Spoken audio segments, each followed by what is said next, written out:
Now he sat on the bed, smoking and looking out the window. His shooting irons close by on the dresser, his torn and battered Bible resting on his lap. He was just starting to nod off when the mist came creeping into town. Tendrils receding, probing the darkness. "And the word of God did spread across the land," Jacob muttered.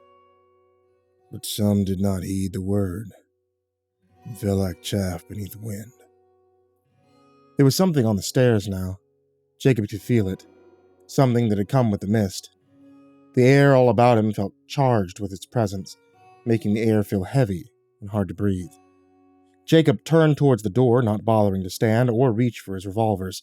He just sat there, a light sweat misting his brow.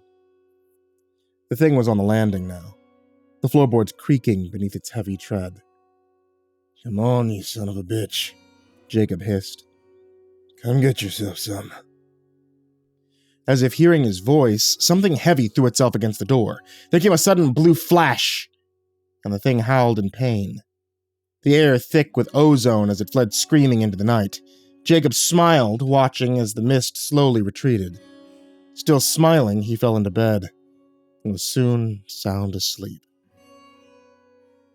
He was awoken that morning by a loud banging upon his door. Jacob, are you there?" "Sure I am. Stop your goddamn banging and holler and come inside. Ain't locked." "Not a morning person, are you?" Delmore said, pushing open the door, but stopped at the threshold, noticing the burnt and crumpled pieces of paper he had dislodged from beneath the door. "What's this?" he said, reaching down and gingerly picking one up. "That," Jacob replied, "is the very word of God, given form. Now how about we go take a look at those bodies?" The glade the travelers had made their camp in was nothing more than a leafy hollow at the edge of the forest, surrounded by looming trees. Most of the undergrowth had been flattened, but was now springing back to life. That was except for the two graves. Their muddy mounds standing out in stark contrast to the rest of the surroundings.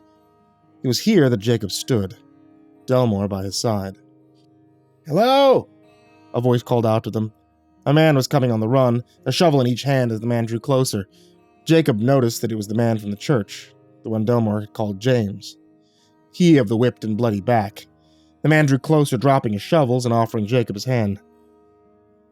"James," he said. "James Archer." Jacob ignored the offered hand. "You're the plumb fool who started all this commotion." The other man took his hand back. "Yeah," he said angrily, "and lost a daughter for it." "An eye for an eye," Jacob replied. "And if that old coot was happy with that," he said, kicking at the graves, "I'd probably saddle up and ride away.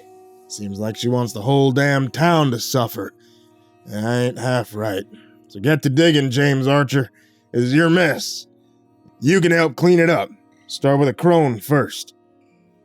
The other man looked as if he wanted to argue, but in the end, merely sighed and started to dig. He had only been at it about 10 minutes when he let out a sudden scream and bolted from the hole.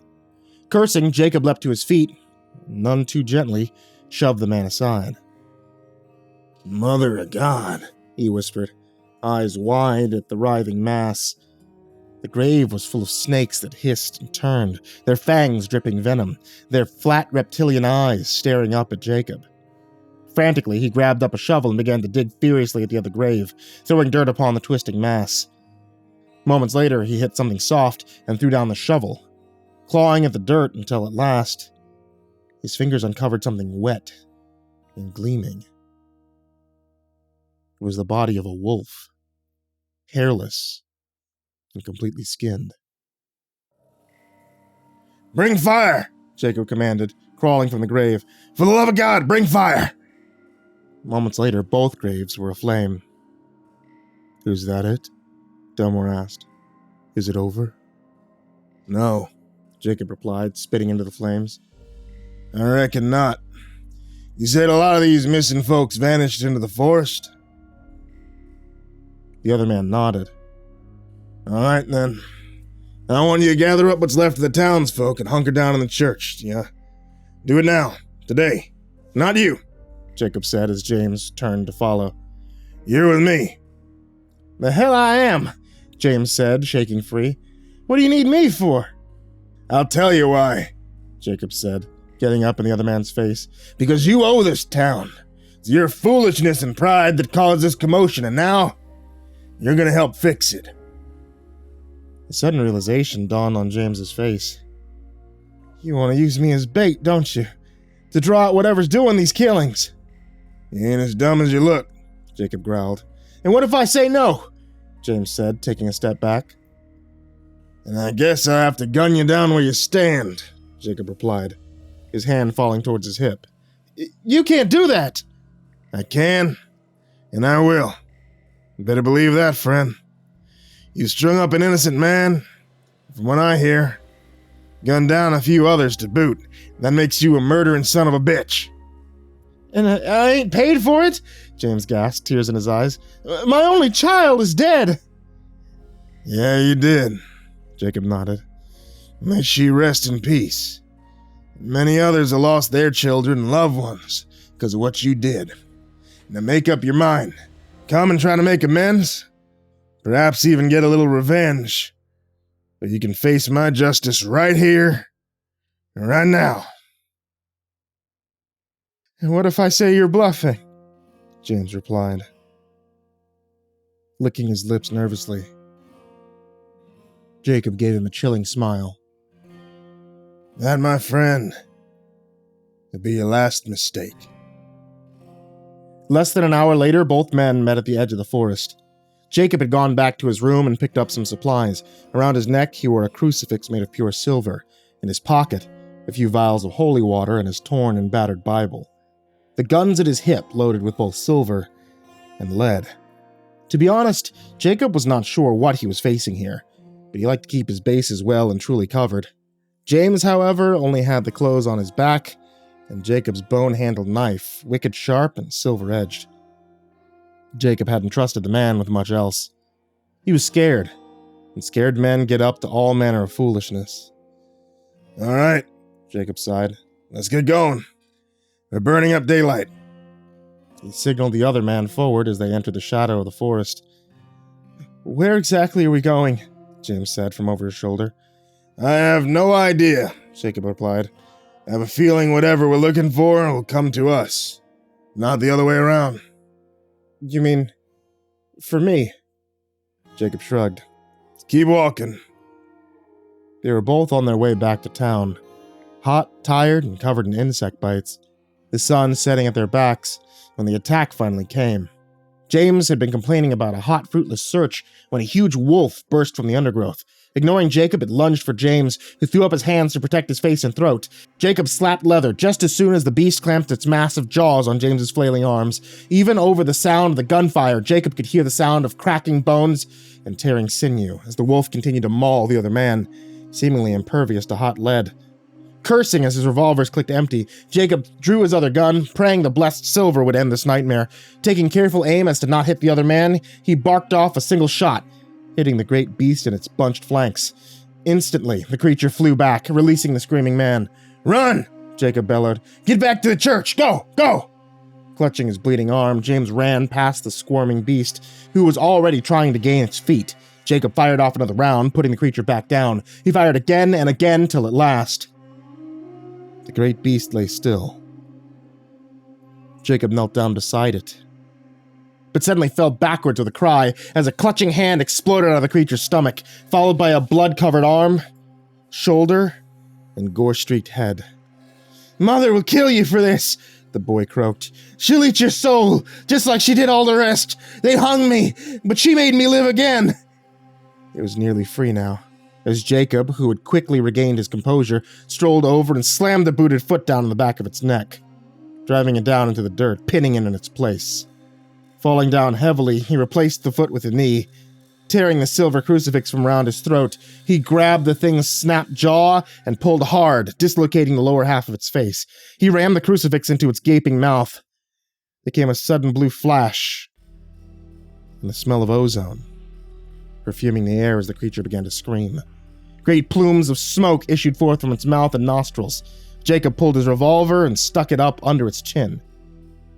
You tell that bitch when she gets to hell, it was Jacob Masterson who sent you there to greet her. He growled before pulling the trigger and blowing the top of the thing's head off in a welter of blood and bone. From the forest came a scream of anguish. Shit, Jacob cursed. Perhaps she already knew. He jumped to his feet, his gun at the ready. Night was coming on fast now. The forest shrouded in shadow. Something crashed behind him, and he whirled about, pulling the trigger. But his gun clicked empty. Shit, Jacob muttered, out of silver bullets. His crucifix gone, he decided to make a tactical retreat. A thin mist had suddenly sprung up, swirling around Jacob's feet as he ran through the forest, wet branches slapping at his face, their thorns tearing at him. The mist was all about him now, as he burst from the forest, sprinting for the light of the nearby church. There were things crawling through the mist, voices laughing and gibbering. Jacob took the stairs, 2 at a time, throwing open the doors and collapsing inside. The mist hit the threshold and recoiled. Close the goddamn door! Someone bellowed. No! Another screamed. I shall smite this evil!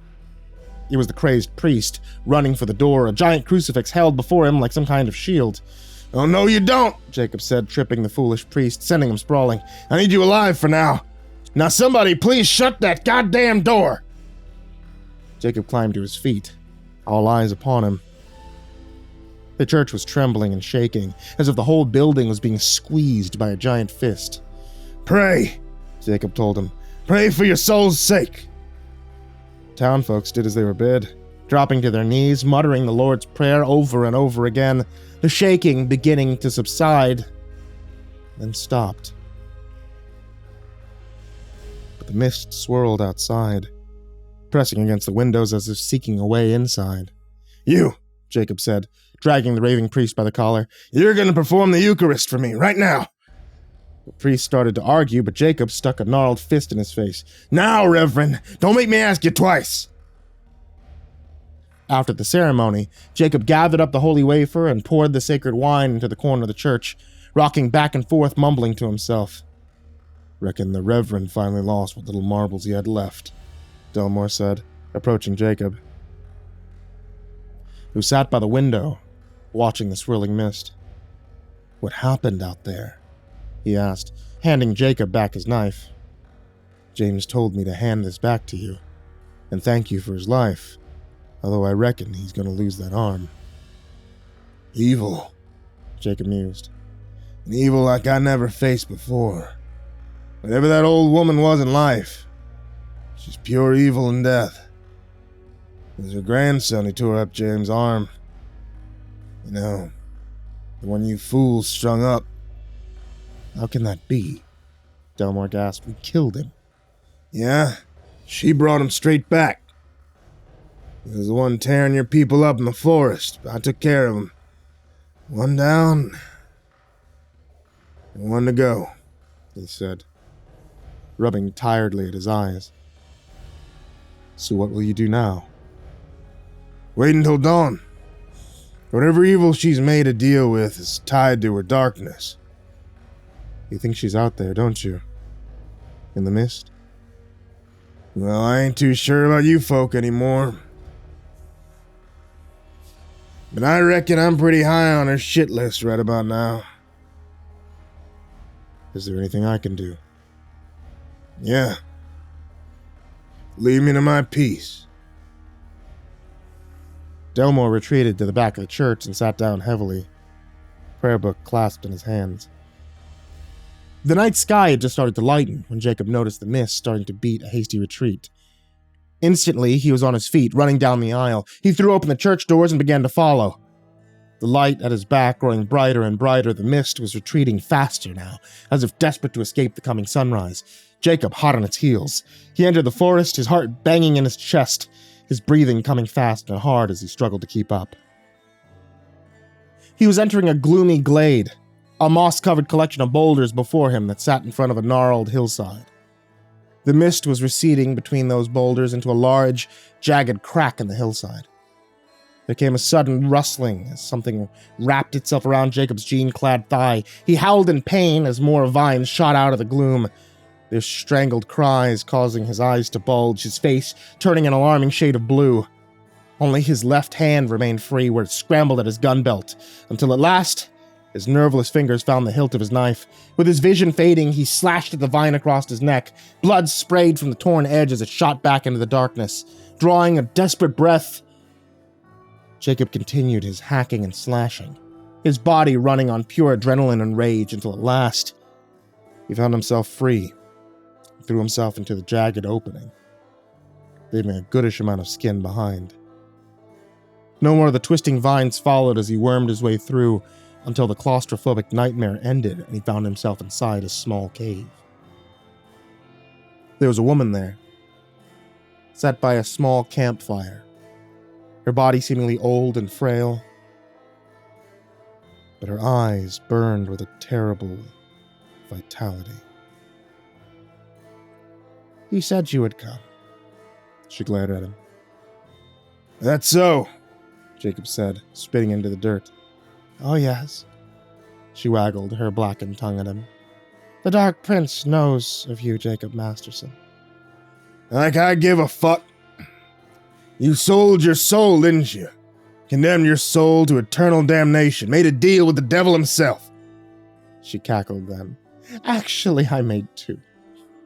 Soon as you rode into town, he spoke to me again." She shuddered. "He told me I could save myself from the hellfire if I delivered your soul unto him." "I don't know what's funnier," Jacob smirked.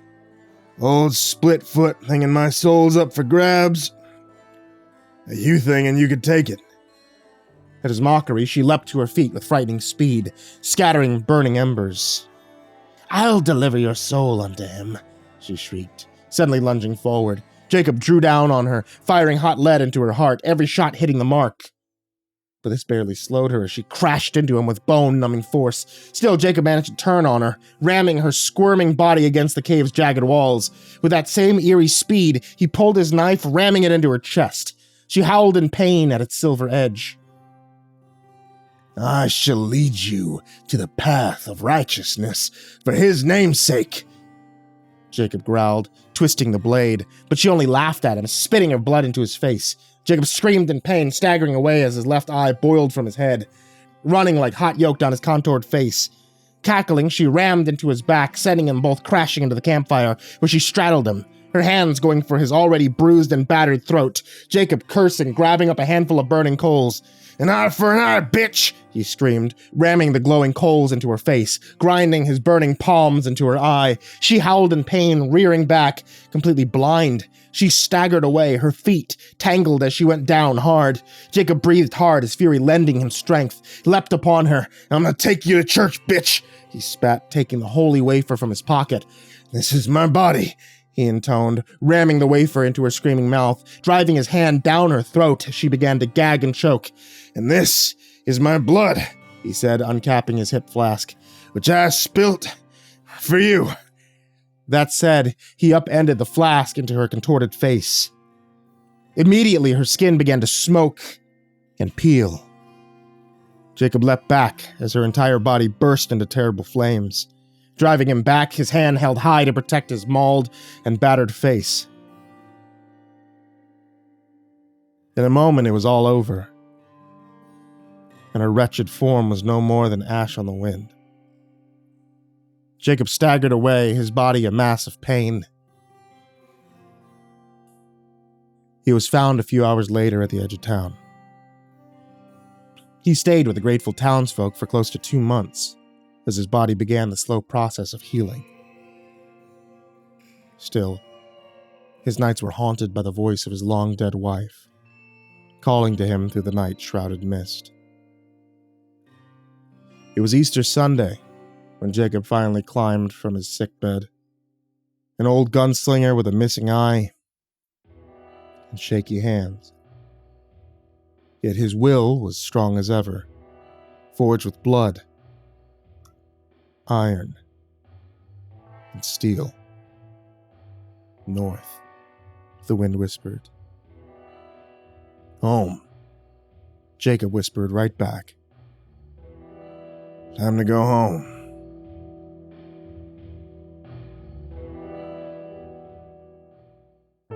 Hey there kids, it's me, MrCreepyPasta, and I wanted to tell you thank you so much for watching today's video, or listening to tonight's episode of the podcast. If you're listening on the podcast, then hey, thank you for subscribing to the podcast. If you're not watching on the podcast or watching on YouTube, I'd appreciate if you subscribe to the YouTube, because both are very good. They're important to me. And as always, I want to give a huge thank you to everybody who's out there on the Patreon, patreon.com/MrCreepyPasta, and to everybody who's already a part of it and even giving just $1. Thank you guys so much for making it possible for me to be able to continue to do this and even be able to get some exclusive stories that we only have here on the channel and you can't find anywhere else.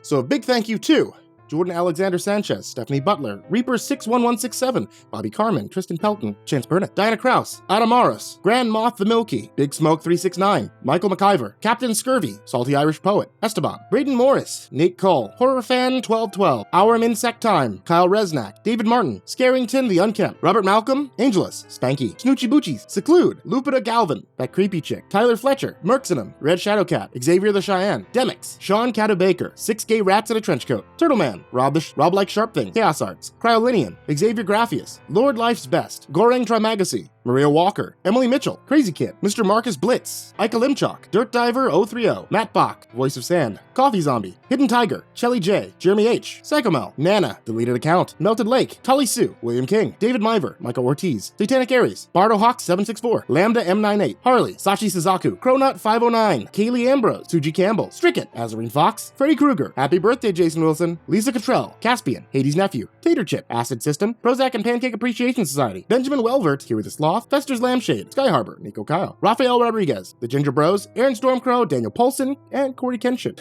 My goodness, the list is getting long. But hey, I appreciate all of you. And everybody down in the description, and everybody who's a part of the Patreon, period. Thank you guys so much for making this happen, for getting treats for Hercules and Hylas, and helping me keep the lights on around here. And to everybody who watches and subs and likes and leaves comments and does all those things, sweet dreams.